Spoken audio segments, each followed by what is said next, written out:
बोले मैं आपको पति बनाना चाहती हूं। प्रतीप महाराज ने विचार किया, बहुत विवेकवान थे।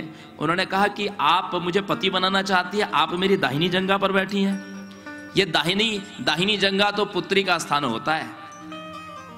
बेटी को लोग अपनी दाहिनी गोद में बिठाते हैं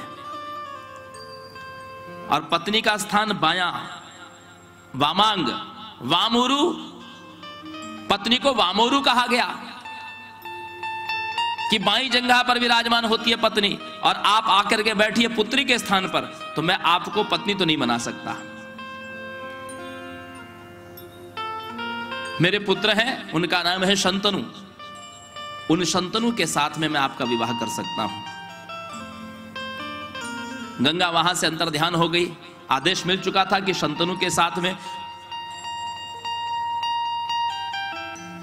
गंगा के मन में कुछ रहस्य और थे।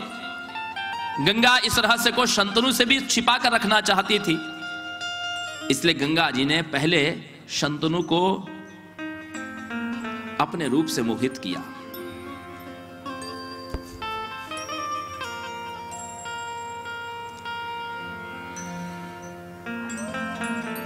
शंतनु इतने प्रेमासक्त हुए गंगा के प्रेम में कि वे उनको पत्नी बनाना चाहते थे। गंगा जी ने कहा कि देखिए राजन, मैं आपकी भार्या तो बनूंगी, लेकिन मेरी एक शर्त है कि आप मुझसे कभी भी कोई प्रश्न नहीं करेंगे, किसी भी बात का मुझसे कोई कारण नहीं पूछेंगे।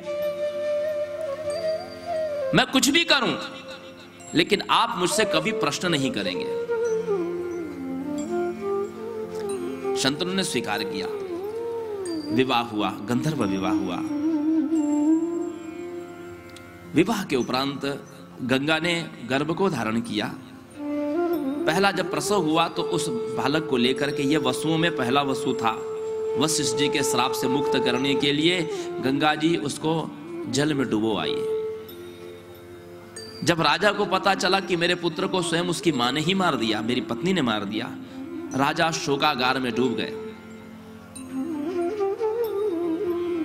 चाहते भी कि पूछूं किसने मारा, लेकिन पूछ नहीं सकते थे क्योंकि शर्त थी, ग्लह थी गंगा की।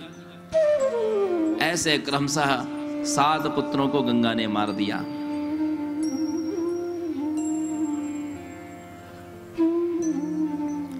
अष्टम जब प्रसव हुआ, राजा ने गंगा को रोक दिया, मारने से रोक दिया। गंगा से पूछा कि तुम मेरे पुत्रों को क्यों मारती हो? गंगा ने कहा कि महाराज आप भूल गए, आपने मुझे वचन दिया था कि आप मुझसे कभी भी कोई प्रश्न नहीं करेंगे। शंतनु ने कहा कि मैं एक पति ही नहीं हूं, मैं इस धरती का राजा भी हूं, मेरा कुछ दायित्व भी है। मैं अपनी प्रजा को क्या उत्तर दूंगा कि मैंने अपना अभी तक प्रतिनिधि क्यों नहीं बनाया, अपना उत्तराधिकारी क्यों नहीं बनाया? तुम जानती हो आज सारे राज्य में इस बात की चर्चा है कि रानी अपने पुत्रों को मार देती है, लेकिन राजा कुछ नहीं कहते उससे। अब बताओ मैं किसका मुख बंद करूं?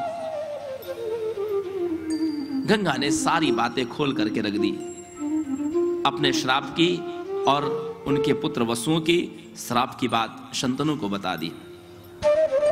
गंगा का श्राप का अवधि भी समाप्त हो चुकी थी, इसलिए शंतनु को छोड़ करके गंगा अब स्वर्ग की ओर प्रस्थान कर रही थी।